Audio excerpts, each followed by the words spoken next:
Breaking news coming in at the top of 7 p.m. Sources have told headlines today that Amit Shah and Arun Jaitley have spoken to Giriraj Singh after his sexist comment on Sonia Gandhi. They've told Giriraj Singh clearly that he should exercise greater caution over his language and should not use this type of language as it puts the party and the government in an embarrassing position.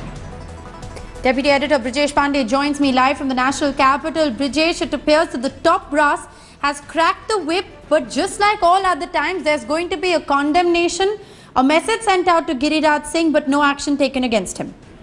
Well, the government has acted swiftly, and the government is aware of the fact that this particular statement made by Giriraj Singh has great potential to damage the credentials and working of this government. That's the reason why, and since he's also a minister in the cabinet, he was party president Amit Shah and finance minister Arun Jaitley immediately called him, and then he was told that, since he's a minister and a representative of government, he should exercise extreme caution while speaking, and even if the gathering is of an off-record gathering or the casual interaction, he should be extremely guarded in his speech, because otherwise the alleged statement will bring great infamy to the party and to the government as well. Rishika? Right, but Brijesh, it appears that repeatedly there have been, Giriraj Singh of course is a union minister, but there have been senior dignitaries of the party. Giriraj Singh himself is a repeat offender. We've seen time and time against the, senior leaders of the BJP coming out and embarrassing the party in such a way,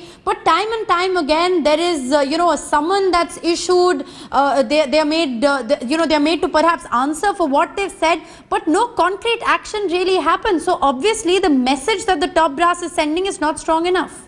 Well, absolutely, Rishika, because if you remember, there have been several controversial statements made by a member of parliament belonging to BJP, and apart from stern warning, no strict action has been taken. And there is a section within the party comprising of several cabinet ministers of the opinion that these kind of statements is kind of diluting the work which has been done by the government. Right. And apart from embarrassing the government, they are also belittling the authority of Prime Minister Narendra Modi. So it is high time some strict action should be taken. But, it appears that we'll have to wait for a while before we see any kind of strong action being taken by Narendra Modi government. All right. Will the Narendra Modi government move beyond the mere rhetoric, or will they exactly be taking some action against people like Giriraj Singh or people from the fringe who appear to be embarrassing the government time and time again? Brijesh Pandey, appreciate you joining us with those developments.